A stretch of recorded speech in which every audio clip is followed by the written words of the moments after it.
All right. Officially, welcome to another session of our PLD discussions. And in today's session, we are looking at how we will practically use struct and typedef in our C programs.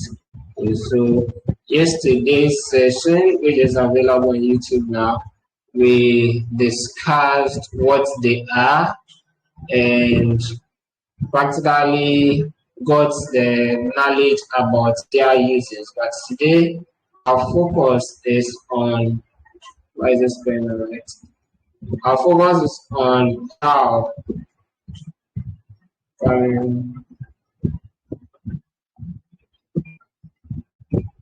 let me use this. Okay, so today our focus is on the practicality of it, writing code. So we are going to be writing some codes in here, and basically, I think I should launch my VM so that we'll go straight into the point. How do we use? So yesterday we learned that there are some limitations when it comes to storing data using arrays, and the limitation was the fact that we can't, how is it called, use phrase.c. Okay. So the limitation that we identified was the fact that we can't really have multiple data of different types stored in an array, but this is a regular occurrence. There are a lot of times that we need to create something that is supposed to actually hold data of multiple data types. Okay. So to illustrate this practically, we gave a number of examples. Let me just go ahead and write an example. Okay, over here, let's just create example. So that I'll use the example to explain before we go to the quiz app. So we'll create a quiz program in C with the help of struct. But for now, let's see with our example. Basically, we are going to be using printf in our program. So we need to include stdio.h. Then what else would we need? Okay, for now, let's just go ahead. We can go ahead to define our structure. So let's call it, this is what we're using, direction, okay? Or let me say address. So let's create a struct called address. So I said that this is a template that we are creating so that when we declare a struct, it will take this format. All right, in here we want to pass the name, okay, maybe street name. All right, let me use this rather, street name. Then say we need it to take 20 characters. Then we need a float of, say, the longitude. Okay, we'll call that the longitude.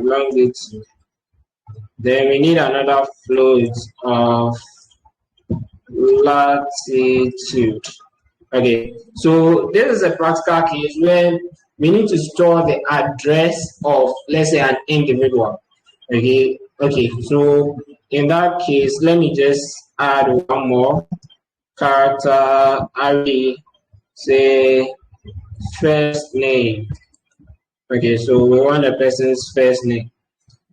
Essentially, what we are doing here is that we are trying to create a storage system for addresses. Okay, so this could be like how you have your contacts in your contact book or phone book on your phone. Okay, so if we need to store data of this nature, we can't use an array in C because an array in C basically takes up only data of the same type. So if we have to store the address of one particular person, then we are going to struggle if we use arrays. But in this specific case, structures would be the best solution. For that matter, we are going to work with a structure.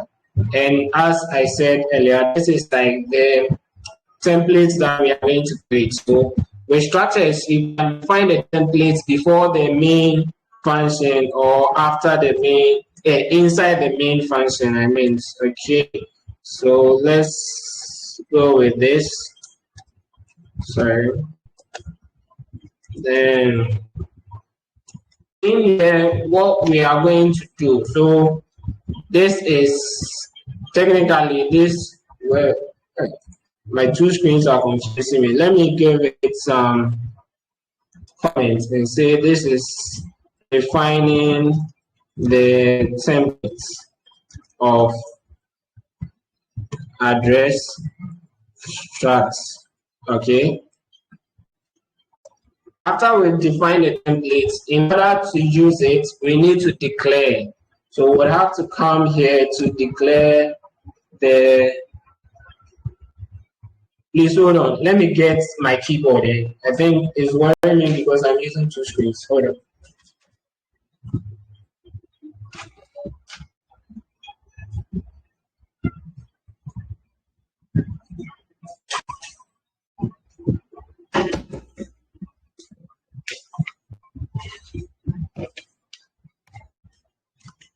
Okay, so that I can easily put it on the screen.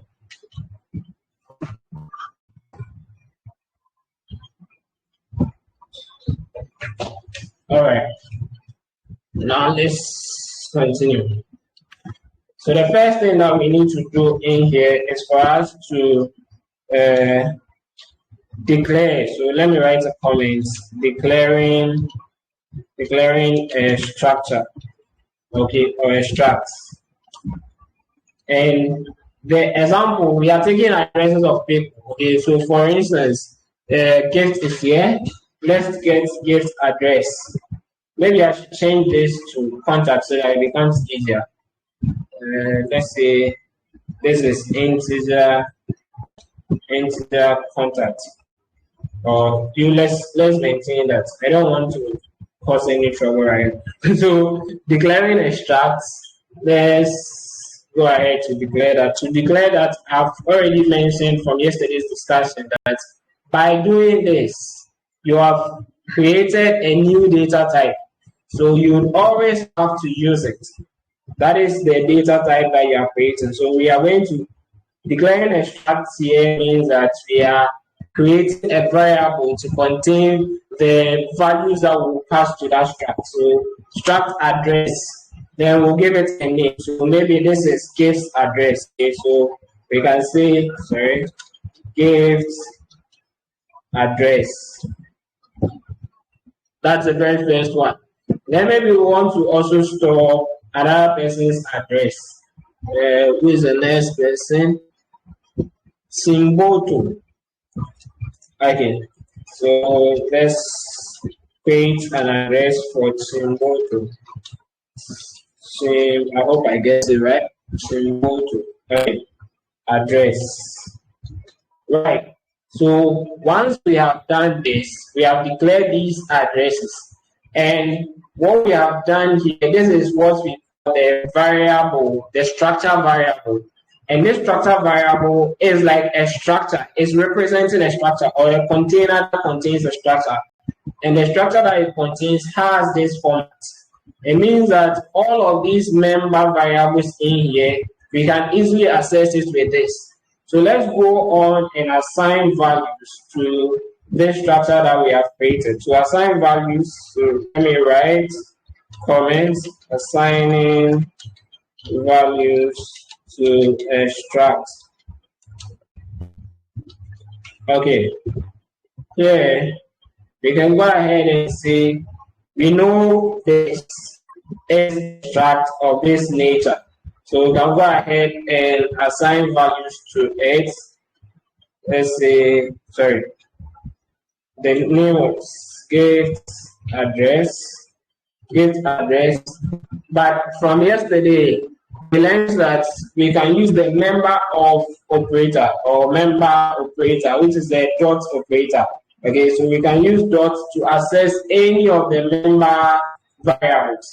So if I want to assign values to it, I can do it this way, where I want to pass what is the first name for this person. Okay, what's the first name for this person? But here, remember that we are building our knowledge on C. Here it is a string. Technically, it is a string that we are going to put here. So we can't just use the equal to sign to assign a value to this string. Okay, so we'll look at that. But let me go to the next one. The next one too will be similar. That's the street name too. We wouldn't have to use the assignment operator like that. Street name. Then, okay, the next one that we can easily use the assignment operator, because this is just a float. So we can go ahead and write, let's say hers is 2.76, okay? Then we can also write the latitude. Latitude is equal to say 1.54. All right. Then the question is, how do we assign values to this? Let me hear from those of you here. What do you think? I said because this is a character array, we can't assign a character array that is a string, so we can't assign a value to it using the assignment value. So I can't do this. I can't come and do is gift. No. So how can I go about it? Yes, any suggestions? Any suggestions on how I can go about it?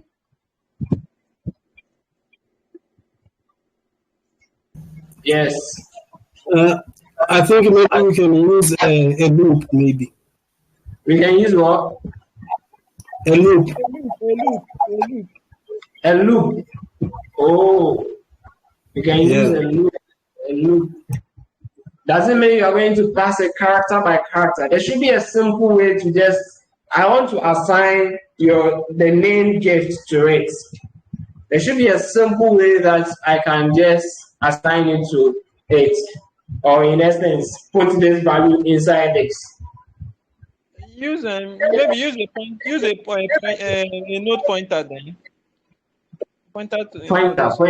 Let's take the direction of strings. Is there a function in strings that we can use to copy the value to this our character array? That should be like the simplest way. Yes. So let's include string.h to enable us use some strings in here or string functions in here. So we can use str copy, right? We can use this. So we don't even need to do this. We would rather pass this as the first parameter or the first argument to this function, then comma, let's pass the name. Okay, so this should be the easiest way of assigning a string, a value to a string. Assigning a value to a string, this should be like the easiest way to do that. Okay, so in the same way, we can have a similar thing here. Street address, maybe I should give it any name at all. So instead of first name, we replace that first name with street address. Then I'll delete this. So what is your street address? Maybe let me say Mario Street. Okay. So now what we have done is that we have assigned values to get address, which is a structure. That is what we have done here. Let me quickly try to zoom it out. To say F I hope you can see. I want you to see everything. So what is happening here is that we've declared that inside the address struct or address structure, we want to be taking the first name. We also want to be taking what the street name. We want the longitude and the latitude. So let's say we are creating a phone book in our system. In fact, you can use this as a phone book, like program, a program that stores, a C program that stores phone books. Should I call no contacts? Let's call it that way. So we can basically go ahead and develop this as a program, a C program, and it's used for storing contacts. And maybe we'll make this assignment dynamic and make it such that the user will have to enter them, then we store them. The user enters them and we store them. But when you are storing them, you are storing them in particular structures. And these structures are of type struct address. All right. Now let's go ahead and do a similar thing to this. To make it easier, I'll just copy everything. Then the first name.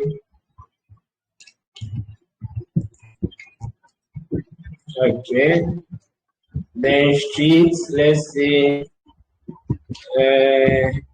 Nina Streets. Let's change this to okay. So let me just change this to 728. Okay. If I leave it this way, can you identify any problem with the code that I have right now? If I leave it this way.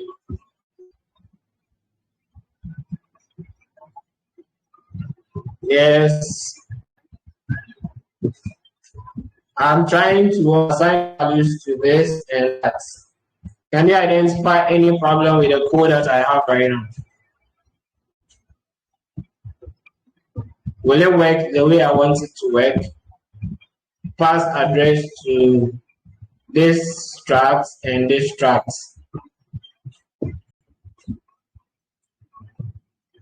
Yes, anyone?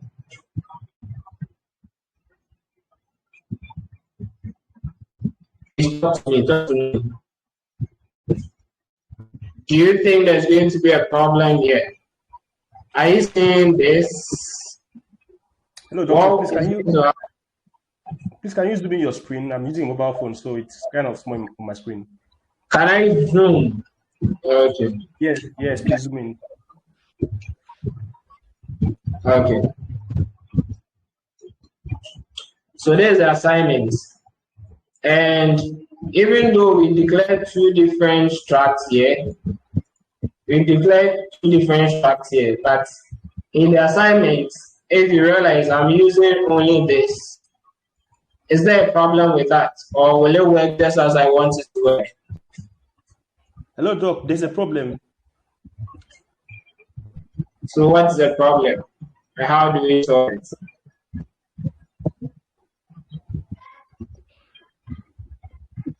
Yes. I think you are assigning the same address, as in you're like changing the address. You're changing the values in the address because the Chimboso address supposed to be Chimboso, not gift address. Yeah. Okay, good. So what's the problem here, as Tony was saying, is now it's just the gift address that we are working on. Even though we wanted to assign values to the Chimboso address. Okay, so essentially what is going to happen after we run this program is that these values are going to replace the values here. Because it's like initially we assigned these values, then we came to reassign them. So you always have to be careful that you are doing the right thing. It is this address that I am trying to access, so I have to call it instead of the other one. Okay, good. So now that we've been able to assign the addresses or the member variables, values to each of the member variables for these two structs that we created, we can go ahead and probably write a program that will print the address of each of them. Okay, so let's see. Maybe I want the program, let me see, I want the program to print, what should it print? It's going to print the full address of someone. But let's say I'm going to pass a name to my program. So I'm going to make it dynamic, such that when I search for, it's like my phone book and I'm searching for Timbuktu. If I search for Timbuktu, it should be able to pull this address for me, okay, or her details. All right, so in that case, I expect that I'll search, like, I'll have an input, I'll accept an input of the first name. And let me just go ahead and, so we are kind of developing a phone book or a contact book application or program in C. Let's see what I'm talking about. I want to, first of all, this is what we are doing. We want to display contact details of a user when first name is provided. Okay, so when the first name is provided, we want to go ahead and display the name. So the first thing we want to do is to display something to the user. I want you to enter your first name or enter the name that you are searching for or who are you looking for. I think that would be a perfect one.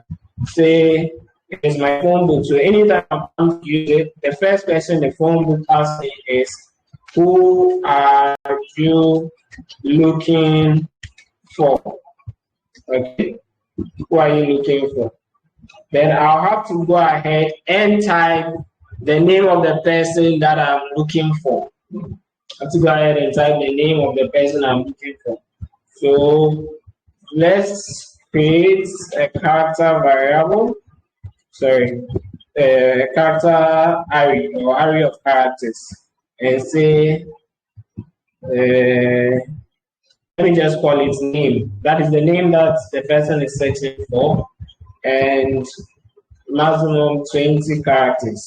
We are just taking maximum 20. Yeah. So maximum 20 characters. Then now I can call scanf function to request for a string. Then that string will be passed to name. I hope we understand this part. So essentially what I'm doing here is I'm asking, who are you looking for?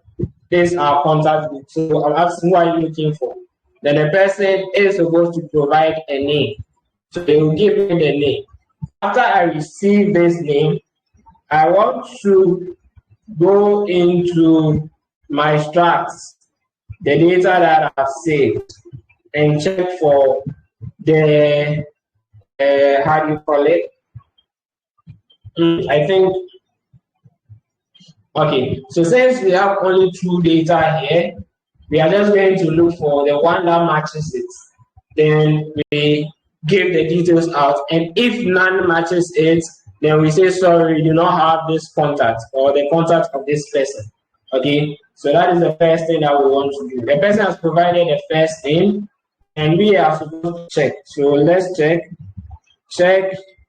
if name exists in phone book, and give its contact details. Or I should have said display its contact details, and display its contact details. Okay, so that's what we are interested in, right? But we are going to check. So how do we check? We can use, in this case, since we have only two contacts, we can use an if statement to do that. So let's check for if we are interested in the first person. We are going to check for the first person. So if gift address dot first name, we can do it either way. So if this is equal to the name that was given, but unfortunately we are dealing with strings, so this is also a problem. So the best way to do this comparison is to use a string function called string compare. Okay, so please let's pay attention here. Like, we've been doing these things separately on their own, but the moment you start building programs like this, you have to be able to put all the integrities that you have learned together to make a meaningful program. Okay, so we are interested in comparing two things. Now we should go back to what we learned under strings. That this is a function that we use to compare two strings. And you should also remember this particular function, what is its output? If I pass this to it, that is the first argument. The second argument is going to be the name that the person supplied here. Okay, what you should know is the output of this function, string compare, gives us 0 if the two strings that you compare are the same. Okay, so if I want to know that they are the same, I have to check if these two is equal to 0. I hope that makes sense. This particular function, that is how it has been made to behave. That it compares two strings, and if the strings are the same, it will leave you with 0. So that is what we are interested in. So if this is truly the case, then it means that the person entered that they want the address of this person. So we can go ahead and give them the address details of that particular person. So if this is true, we are going to print or display details of gifts, okay, or contact details of gifts. Display contact details of gifts. Then how do we do that? So now you should always remember that you can access all the other members using the number operator or the dot operator. So I'm going to print to the screen each of these, okay? So the first thing I'm going to print is say here is the contact you requested for. Then I'll probably do this and start printing the contact details. So the first thing I'm going to print is the name. I'm going to print name, or probably I can do first name. So name is supposed to be a string. Okay, then I'll pass the value. What will be the value here? The value should definitely be get address dot first name. That's how we access the value there. Then we want to print out the rest of the information.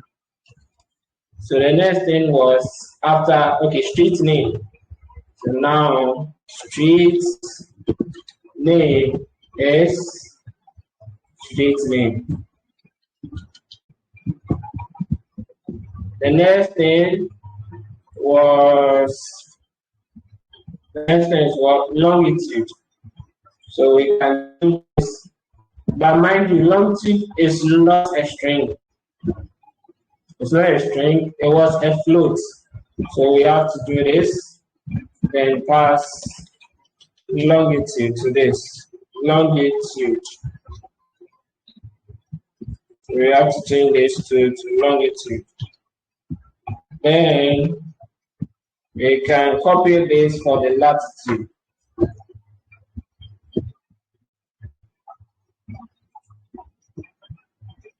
Latitude.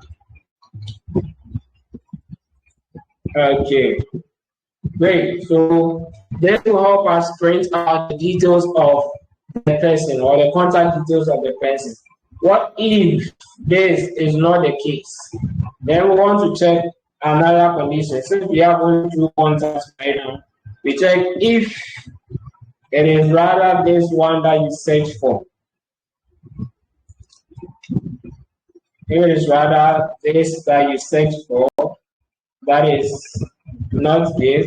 Let me just go and copy so I don't make a mistake. Okay. Great. So if it is this that you search for, then we'll go ahead and okay. So one thing I'm realizing here is that I'm going to copy this and paste it here, and it's going to do the same thing. But we are repeating this statement here. So if that is the case, it is ideal that we take it out and display it before here. Okay, so in programming, there is a principle that do not repeat yourself. Dry. Don't repeat yourself. Dry. Don't repeat yourself. So anytime a repetition is avoidable, try and avoid it. Okay, so we have to take this off. Take this off. And the last thing is, since we have only 2 contacts, what if the person enters a name that doesn't exist in our contact list? It's like when you are searching on your contacts on your phone. If the number does not exist, it will tell you that this does not exist or you didn't see anything. So we just go ahead and print else. We print this contact doesn't exist. Great. So hopefully, if we run this program, it should request that we provide the name that we want to access the contact of. Then once we provide our name, we should also get the details of the person. I'm going to compile it soon. Let's just quickly go over it so that for the benefit of those who didn't see it. Pardon me for zooming out. I want to just show a bit of the code. Okay. Hopefully this is okay. So this is what we have done. The first thing we did was to define the structure of, or the template of our structure. Then we came into the main. This is us declaring 2 different structures. Okay, 2 different structures. Then this is us assigning values to the structures that we have created. The same here, since we have 2 of them, we are assigning values to them. Then we are now going to request that this is us requesting the user or get a functionality to our program where someone can search for a name and get the contact details. Okay, so that's exactly what we have here. Hopefully, let me see, bring up the terminal and let's compile this code and see. The code is called example.c. Great. So we have the a.out. Who are you looking for? Let me say Obed. It says, here's the contact you requested for. Contact doesn't exist. Or we get it. Because we don't have anything like Obed in there. Not at all. All right, now let's go ahead, run the program again. And this time around, let's say gifts. Then it goes ahead to print name, gift, street name, Mayo Street, longitude, this, latitude, this. And that is the contact you requested for. So basically, in simple things, we have, with the help of structures, built a phone book application or program in C. And we can make this more dynamic than it is now, because now we have a lot of hard coding in there. But we can actually abstract a number of them and make it more dynamic. Okay, so let's see. Let me run one more time and show you something. We are looking for gifts, but if I type gift in this way, see what happens. It says this contact that exists. Why is that so?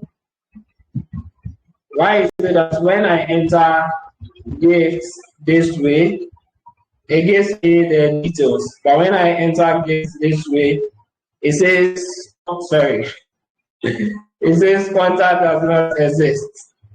Yes, anyone to share their opinion on that? Why is that so? Yes. Hello, Doc. Hi, Tony. I think it's because of the case sensitivity. You use an uppercase. Is that because of the? You use an uppercase when you. Okay. When you define. Yeah.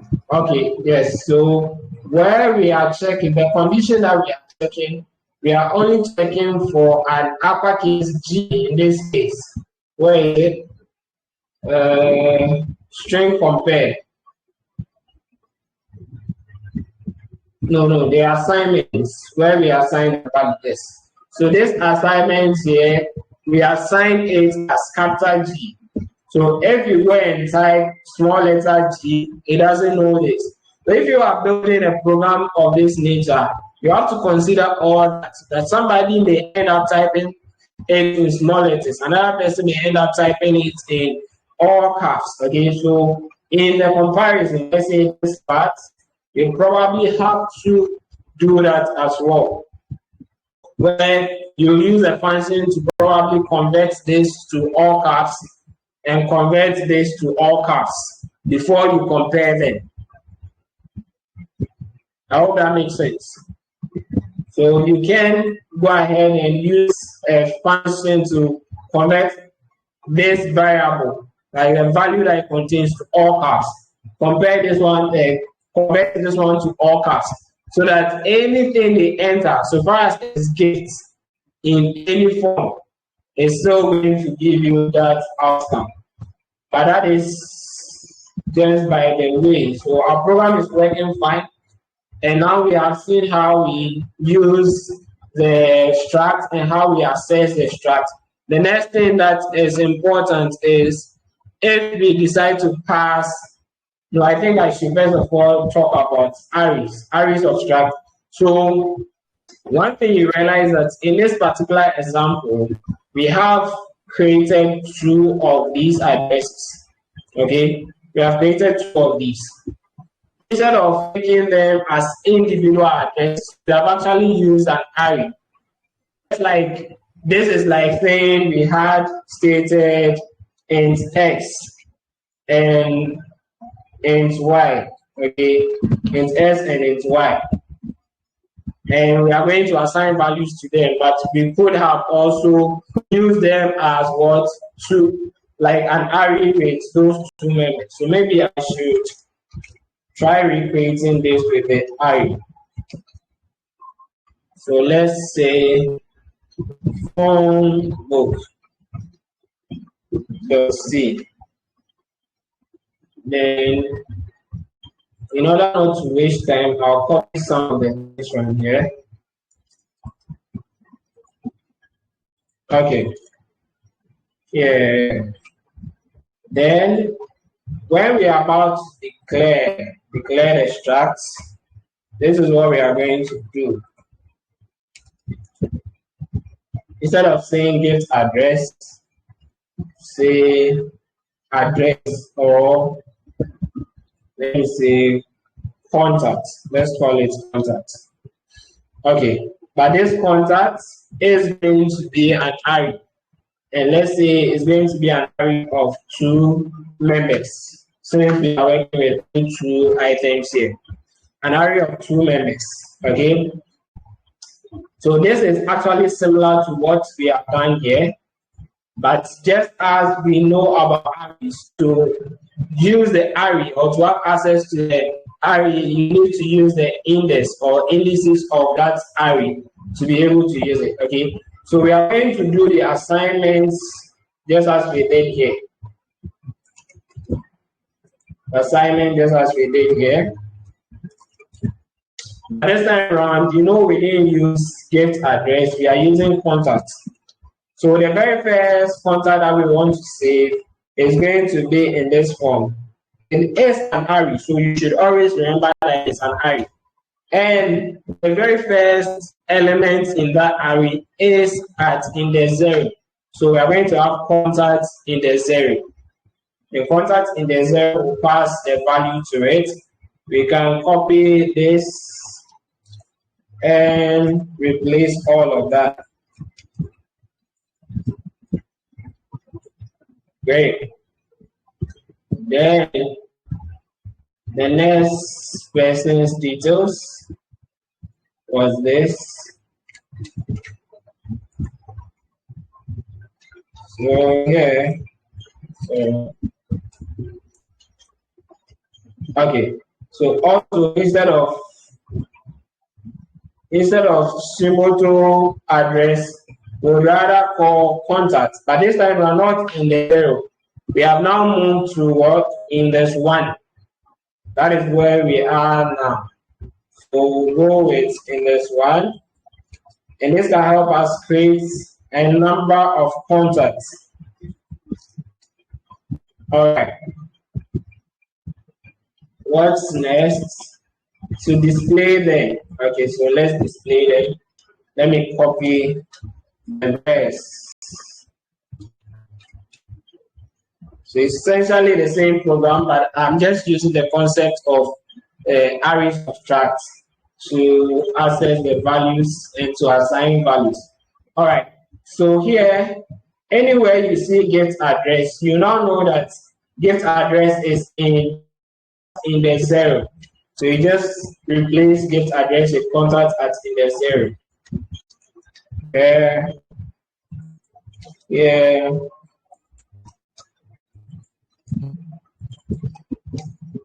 Then this will be contact at index 1. This will also be, oh, I think we are still with get, so it should be index 0. Is that what I did? So I didn't bring that up to move. Oh no. Because we didn't try this, I didn't see the problem with it. So it should have changed all of these. Okay. Then now, that means that it should be the 1. So let's copy this. Replace these. Okay.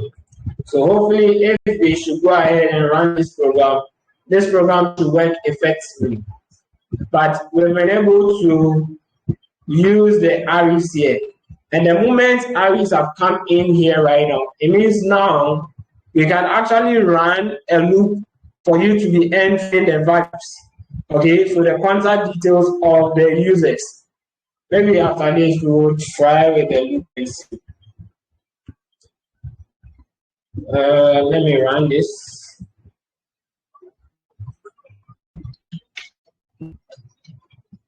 Say this is the phonebook. Let's see. Let me pass it to phonebook.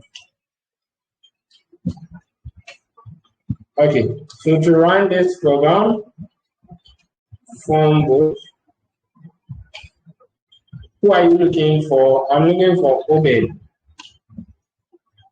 This contact doesn't exist. Okay. So let's see. Who are you looking for? I'm looking for gifts. Then now I have gift contact details. So just like the first one, but over here we've used an array of structs. And we can, just as I said, we can use a loop to look through and assign values with the help of probably scanf. So now I can create the phone book such that you, the end user, are going to enter your contacts. Okay, so when you open it, it should allow you to enter all your contacts. Then, anytime that you need it to, when you come, let's think through it, okay? And I'll give it as an assignment for you to go and work on it and produce that phone book. So essentially, C is not very flexible with doing such programs, but there is always a way around it, okay? So now we have our phone book, but this particular phone book, when we run it currently, what it does, so we are developing a phone book application. Phone book program, okay, let's call it that. But right now, we already have contacts saved in it. So there are contacts that are already saved in it. So usually you open it, it's asking you, who are you looking for?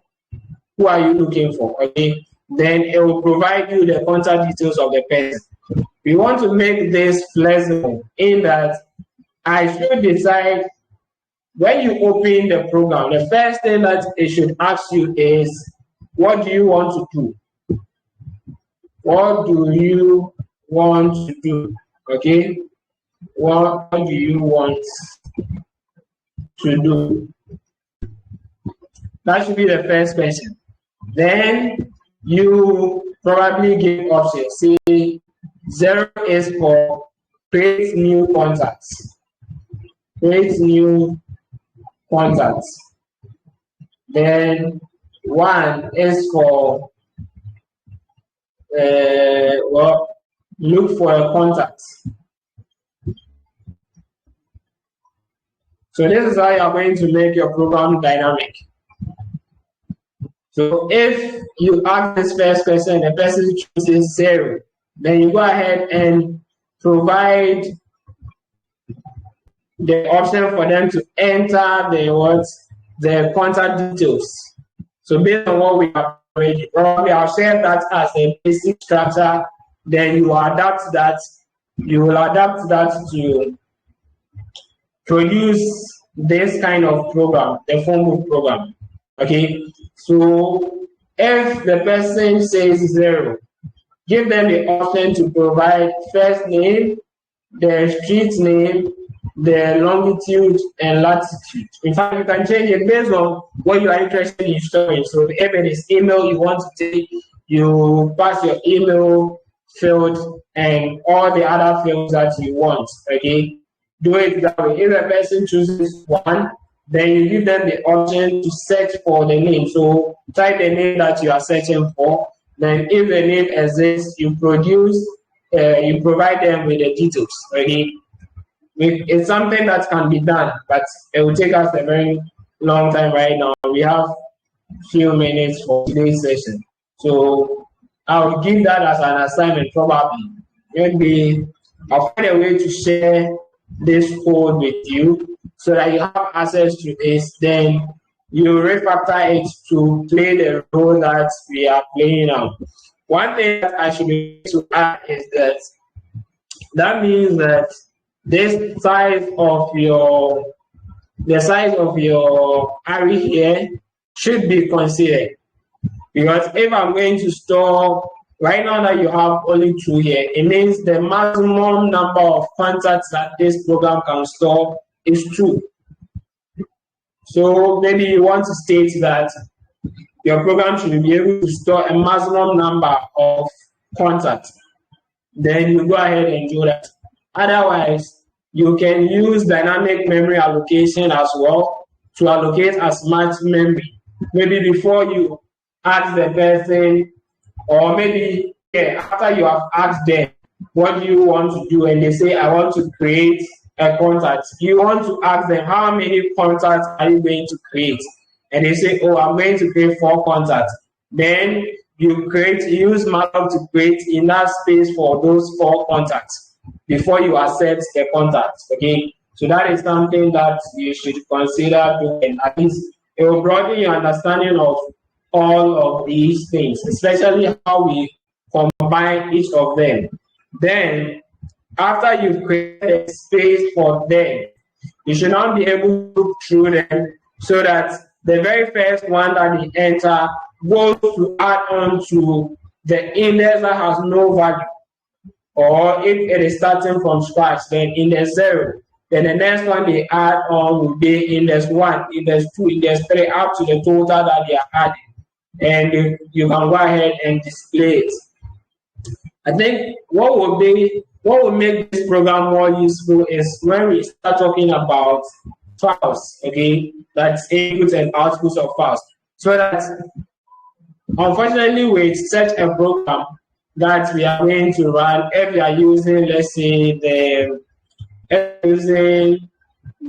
dynamic memory allocation, at the end of the day, as soon as you end your program, you've lost the data that you stored in there. When you rerun the program, those contacts that were supplied will not still be available. But it is just practice for you when you are practicing how to write or use these concepts.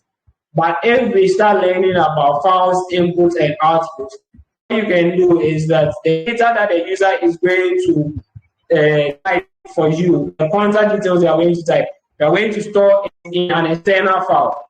So maybe you have a file on your computer or your phone that contains your contact details, okay? So anytime they type the details, you go and add on to it. Then anytime they request for a particular name, you go there to go and pick that and display it for them. So hopefully when we start looking at file inputs and outputs, we'll come back to this, our program, to develop it well so that eventually we can use this C program to be storing contacts on our computer. Okay, so I mentioned earlier before starting that today we are going to spend just an hour in this session, and we spent almost 50 minutes already. So let's do one more. And what we are going to do right now, I came up with a concept that is like a quiz app. Okay, so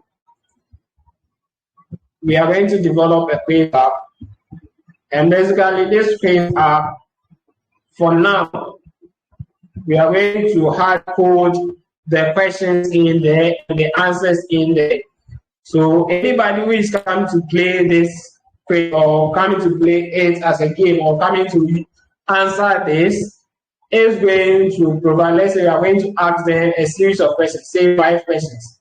And the 5 questions I asked was, let's use, in the example that I created, I've actually created an example. So the example that I created, I used the capital of various countries. So let's say the first one is, what is the capital of Ghana? And the person has to type it out. Then go to the next one, go to the next one, go to the next one, to the next one. Then after they are done, you compile their results and tell them. Maybe you score 2 out of 5. Okay, and probably I give them the right answer. So you had this question wrong. The right answer is this. So that is a program that we can do. But if you don't know about structs or you haven't learned about structs, the question is, how do you go about it? Because for each person who plays our game, they're interested in storing their names and the score that they get. The name is what? A character pointer or an array of characters for that matter. Then score is an integer. How do we store this? We can't just go ahead and use normal variables, because how will we correlate the two? And in fact, if we have about 20, 30, 500, 1 million users for our program, how are we going to store those data? The other thing we could have considered would be arrays. But unfortunately, these are of 2 different data types.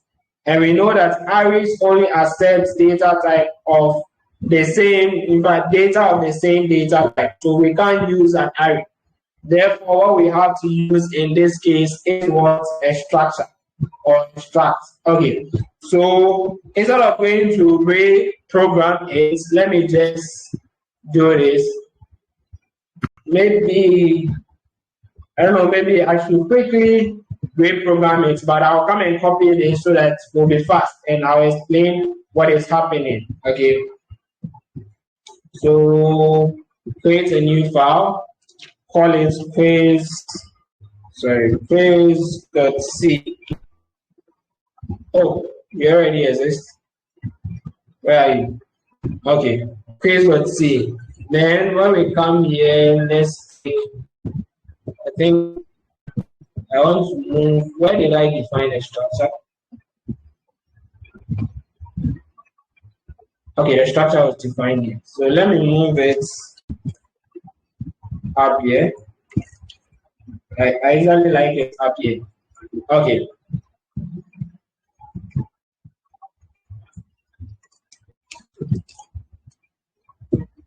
Oh no, that's not what I wanted to do. Okay, so let's copy this. That's similar to what we did with our phonebook. Then the structure that we have defined here is called, say, quiz score. Quiz score, that's what we are saying. But to say the score, we need to also attach the name of the user to it. So we have the username. So let me change this to user name. Then we have to tell it the size. So we need a maximum of 20 size. See, when you are using your applications, you know, sometimes they give you guidelines that your username cannot be more than this number of characters. Your username should not be less than this number of characters. Okay? All of these things come in mind whenever you are developing programs like this. But just for simplicity's sake, we are going to stay with what we have. Then the questions, okay? So the questions, each of them is going to be, how do you call it? In fact, we can decide not to pass them as characters. We can just go ahead and ask them, okay? Let me see, I think I use this for something, yes. So I use them to, so these variables actually are going to receive the answers the person is going to type. All right, that's what I use it for. So let's go ahead. So these are going to, maybe I should call them answers rather instead of question. But anyway, that is fine. So they are going to receive the answer you provide, the answer you provide, the answer you provide. That's for question 3, question 4, the answer, question 5, the answer. Good. Then I go on to print something to the screen. Obviously, you want them to know what your program is about. The first thing that you see is welcome to my quiz app. Okay, quiz app. Let's see how smart you are. Get started. Okay, so that's the first thing we bring to them. Then now we are going to declare a struct that will be used to store the score of the player or the user. Okay. So let me just copy this line, copy this.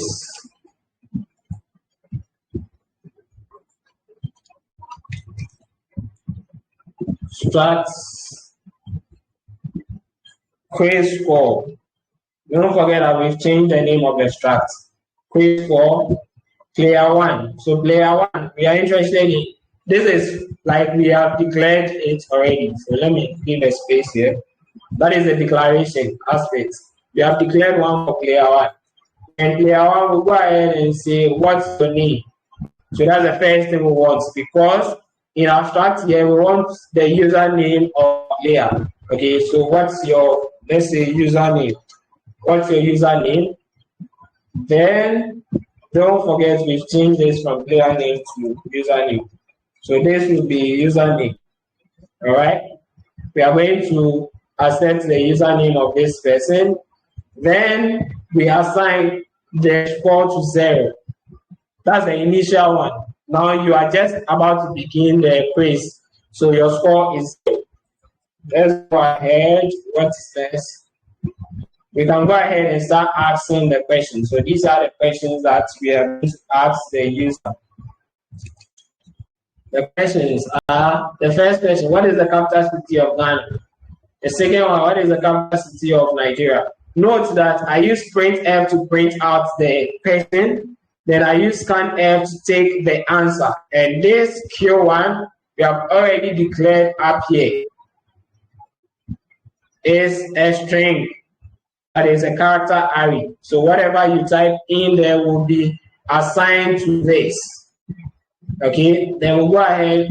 Question 2, print question 2. Question 3, you print question 3. Question 4, you print question 4. Question 5, you print question 5. Then for each of the questions that will display on the screen, you go ahead and answer the question. Okay, now that we have displayed the questions to the user and we have received the user's answers, now it's time to display the result to the user.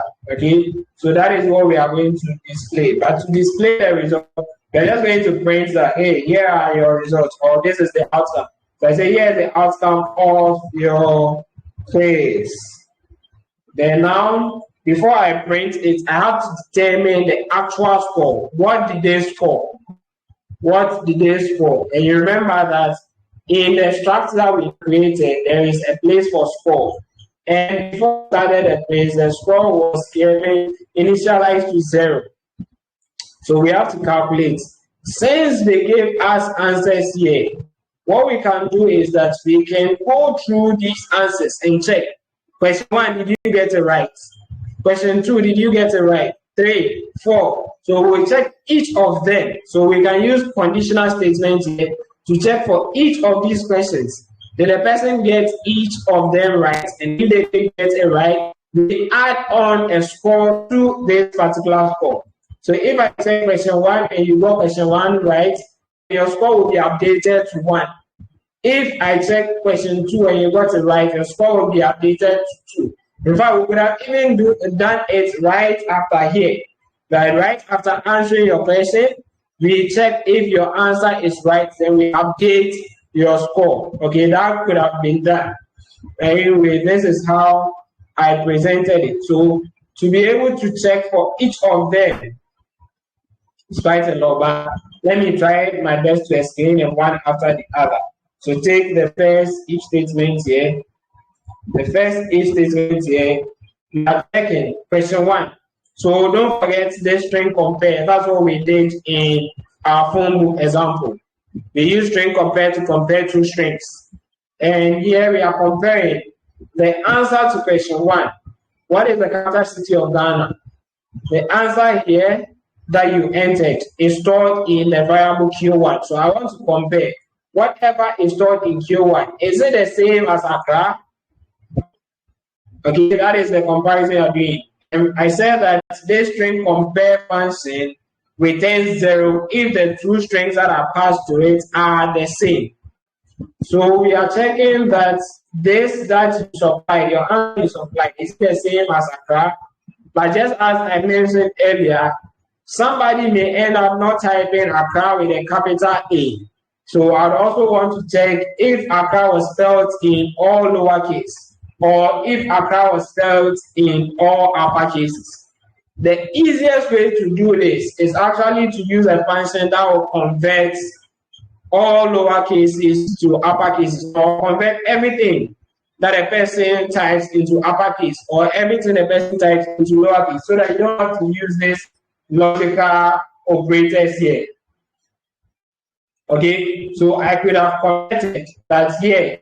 After the person gives me Q1, I want to write a function. In fact, I don't actually know the function, like I don't remember it right now, but let's see. Converts to upper case in C. So there should definitely be a function like that. Let's see. Okay, so to upper. Basically, that's a function to upper. So whatever value that we pass to Q, here we could have just gone ahead to do to upper, then Q1.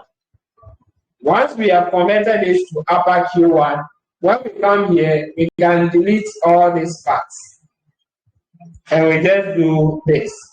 That means whatever value the user is going to type we are strictly converting it to upper so that we use it to do our comparison. That is like the easiest way to go about it, okay? And I'm sure to lower will be to lower. So from now onwards, if you want to implement something like this, you just use those ones as check, okay? So that if I end up typing Accra, but I type it in smaller letters, your program doesn't say that I'm wrong, okay? But for now, this is how I implemented it. So if what you have provided is any of these, that means you got it right. So what do?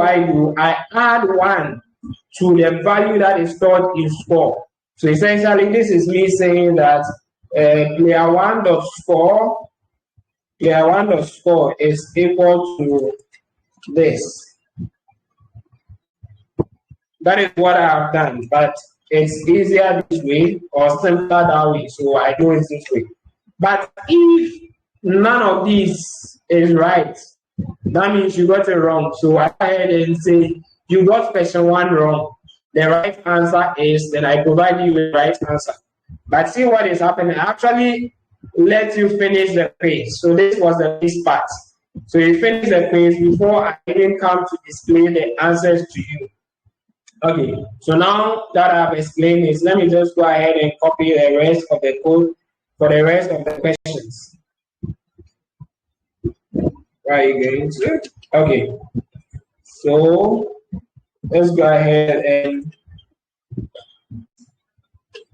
for each of the questions I'm checking, did you get it right or wrong? That is basically what this is doing. Did you get it right or wrong? Now I've updated the score for each of them, and I've displayed the ones they got wrong on the screen. Okay, so what's next is to present them with their score. So let's determine the performance and print out the score. Scores of 4 and 5, these are like things that I just came up with. If you score 4 or 5, I'll say excellent. Okay, so the message I'll print to you is congrats, you're a genius. Then if you score 2 or 3, I'll say well done, you can do better. If you score 0 or 1, I'll say, oh, what happened? Try again. Okay, so this is just me creating something, and this is the implementation. So let's look at the implementation here before I copy, or let me just copy it and I'll explain the implementation. Okay, so the first one is printf. You scored, we are going to pass a value here. That is going to be the exact value that we have in player1.score at the moment. Then we go ahead and check. So we are checking, what did you score? Is your score equal to 4 or is it equal to 5? If it is any of the two, I say congrats. Then I'm passing your name. Okay, so let's not forget that we've changed from player name to username. So congrats, say if it is Obed, congrats Obed, you're a genius. All right, but before then I've displayed that you scored, if I scored say 4 out of 5 questions. All right, so I'll go ahead and change all of this to user name. No, it's not user underscore. This also to user name. Great. So this is like a praise application that we have developed in C, using C to develop our own application. And this can also be worked on to make it more dynamic. Okay, make it such that probably when, let's say when you are coming to run the program, you can decide to add your own questions and answers. Then it will be stored. Then you come back to come and solve it and see if you are able to solve it. And as I said with the phonebook one, if we begin to use files, input and output, it becomes easier because then we can create a file to contain all the questions and all the answers. Then we can always add on. So anybody at all who comes to run our program can either add on, or we do our program such that some people have access to add on and others do not have access. So if you don't have access to add on to the questions, then when you come, you are just only coming to answer the questions. Okay, so all those things can be done, and hopefully, I think is it next 2 weeks. That's by the end of this month, we are going to be doing 5 inputs and output. So after we have done that, then we should be able to build robust applications with C. And maybe we'll come up to any of these applications and try rebuilding it to make it more meaningful. But for now, let's go ahead and run our program. Hopefully it should work. If only we've not made any mistake in there. So compile GCC phase.c. Let's output it to phase. Okay, then let's run this phase. Welcome to my phase app. Let's see how smart you are. Get started. What's your username? So Obed is my username. What is the capital city of Ghana? If I say Accra. What is the capital city of Nigeria? I say Abuja. What's the capital city of Kenya? Assuming that I don't know the capital city, say I write this. What's the capital city of Rwanda? Kigali. What's the capital city of Liberia? Say I don't know and I write it.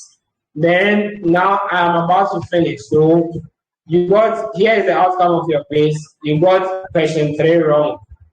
Wow. So let's go back. Question 3. What is the capital city of Kenya? I wrote NN. You said I got it wrong. The right answer is Nairobi. Then you got question 5 wrong. The right answer is Monrovia. Then it goes on to say you scored 3 out of 5 questions. Well done, Obed. You can do better. So that is how we are able to use structures or struct in C to hold data. The last thing I should talk about before we leave is using pointers. So anywhere that we use this, we could have actually used pointers instead of using that. And the only way we are going to use the pointer is the first thing where there is the declaration. Okay, so we'd also have to declare a pointer of type struct space 4. So say this is P, okay, or let me say PT. Say this is PT. All that I need to do here is to assign PT to a value. So I'll assign PT to the address of player 1. Once I've assigned PT to address of player 1, in this particular example, the essence will not be apparent, but if you begin to use structures, fast structures to functions, then you realize that it's essential that you use the pointers. Okay, so the only difference here is that now everywhere I see player 1, I can replace it with PT. But instead of just PT, from what we learned yesterday, instead of just PT, I have to dereference PT in order to have access to it. Okay, so this should be the right way to go about it. However, that is also not so convenient. So there is the pointer to operator where we do PT arrow. So anywhere at all that there is this player 1, I can go ahead and replace it with PT pointing to whatever that was. Okay, so let's try changing all of this, changing all of that. Hopefully this should work fine for us. Then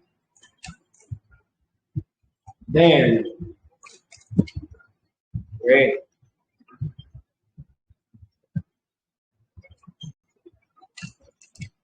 Okay.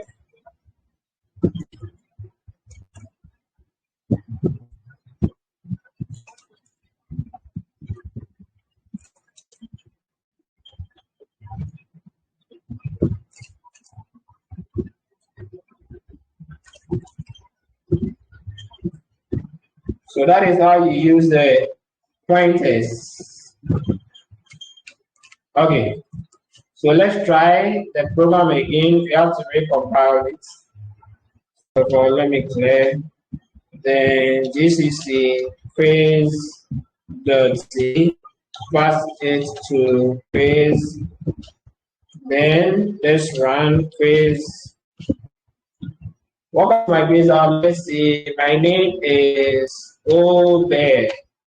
What is the capital city of Accra? I don't know. Capital city of Nigeria? I don't know. What is the capital city of Kenya? I don't know.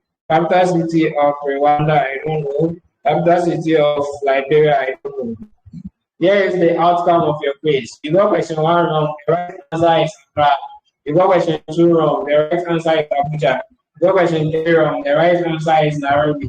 Question 4, the right answer is Kigali. And question 5, the right answer is Monrovia.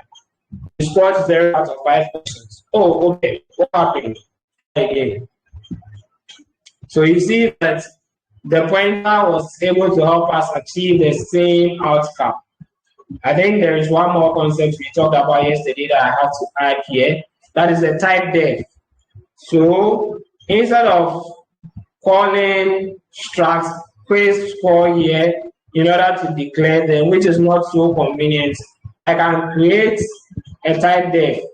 So that is like an alias for it. And basically this is how to go about it. Then you pass the name. What's the alias that you want to give it? So I want to call this SQS. Okay, that's struct quiz score in my way. So I want to call it SQS. So that means that anywhere I see struct quiz score, I can replace it with SQS. I can replace this with SQS like that. Okay, so it makes the code simple and looks presentable and not cumbersome as they used to be. Okay, so basically that is how to use struct and typedef, struct, arrays of structs, and pointers to structs. Basically that's how to use it. Any questions? Any questions? I'll try and get us this code. Then you can go ahead and develop them the way you want. Maybe, as I have said, when we tackle files, inputs, and outputs, you can make a more meaningful program that you can share around if you want. I mean, have fun with it. Right. Any questions? If there are no questions, I think we exhausted 1 hour already. Yes. Hello. I have Hi. a question. Hi. Okay, sure. I was wondering, okay, so the first question I have is you mentioned that you can't just assign strings to be printed, you have to use a function. I was wondering, Okay. I've been seeing the functions, and why is that? Come again. The latter part I didn't hear. Why do we use functions to print strings? Oh, okay. So there's as a character, an array of characters. We can't just that is the structure in C. We can't just assign using the normal assignment symbol. Okay. So if you can't do that way, people suggested that we should use a loop. So that would have been one way that we are going to use a loop to assign character by character to it. So essentially what that string copy function is doing is that it's inside it. If you go and look at the definition, it's going to run and assign a character by character, like character by character. Let me try opening. So what's happening here is that we are saying the string in itself is an array. Okay, it's an array. That is, if I want to save my name, Obed. But when you are working with the array, you usually have access to just the first member. So you can't just go ahead and say that, let's say str, which is the variable we are using, is equal to Obed. It's not going to work because these are different spaces, memory location spaces that we are dealing with. So you can't force all of these across them. The only way you can do it, you have to go to the loop to check each of these and pass character by character. So this particular thing, since we know is a string, we're going to check, are we at the end of the, I think this one should be easy. So for instance, let's say I typed my name as Obed, and this was defined character or name as we had in our example. I want to assign this to that. Let me say this was 20. Okay, so I can write a for loop and check. Maybe initialize I equal to 0 and start and say that are we at the end of this string? Okay, so maybe depending on what we are doing, we could have also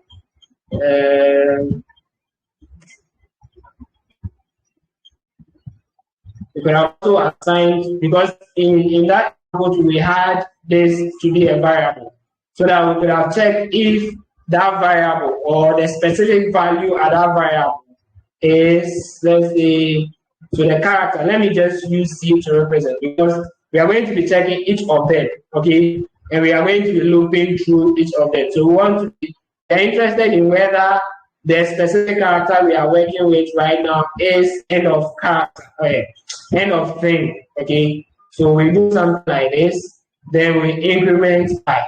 Then when we go inside, we are just going to be passing for name I is equal to this one. Sorry. Okay.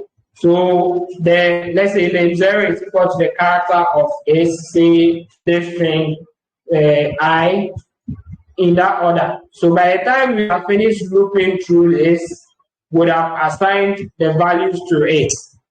Okay. If you realize, I think we've already, if you check your GitHub, we've already developed our own custom string copy function, okay, which should, hopefully I should get something. Okay, I got your explanation. Yeah, so you can check it and confirm that, but that's exactly what is going to happen. You would have to look through it to assign the characters to each of them, to each of the indexes. And we have a standard function, string copy, that helps us do that easily. So if you don't want to do this, then you would have to write your loop to loop it and pass the values to it. I hope that makes sense. Yeah, thank you. That makes sense. And also another question. Okay. In your code, please go back to your code. Okay.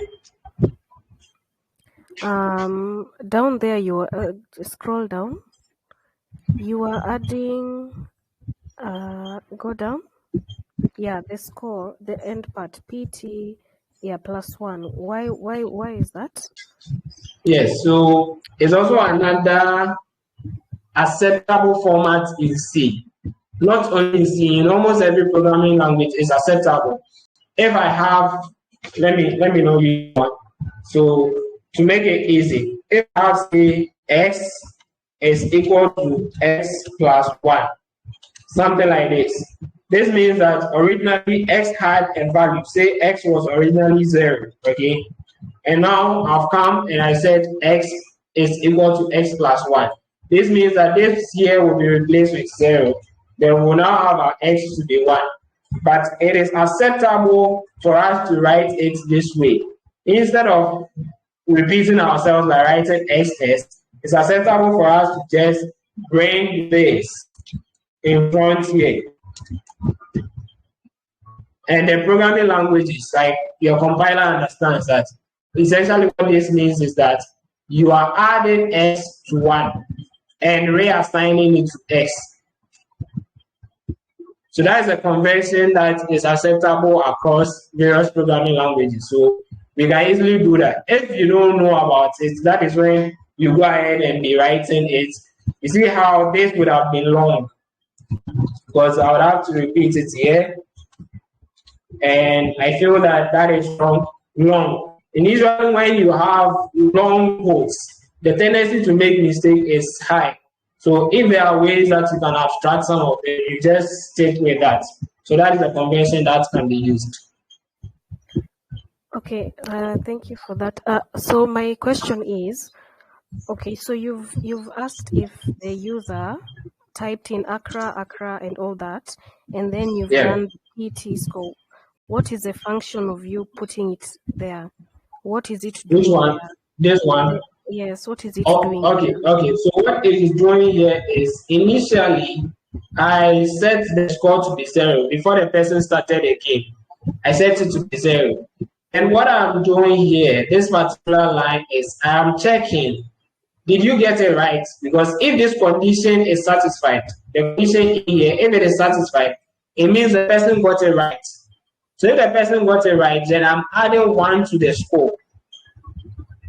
So this is what I'm doing. This is the score, okay? But originally, I assigned the score a value of 0. So if you answered this one correctly, then I am adding 1 to it. Okay. Exactly. So we are repeating for each of them. When you get it correct, we are adding 1. So if somebody came here and got the first one correct, already this has been updated to 1. Then if they come here to get this correct, we are adding 1 to the value that we have set. Now it was 1. 1 plus 1 becomes 2. If you come here and add 1, we already have 2. So adding 1 to it becomes 3. Then we can go ahead and get all the 5 correct if you got it correct. Okay. Thank you so much. You're welcome. Okay. Then if there are no more questions, we'll bring our session to an end here. And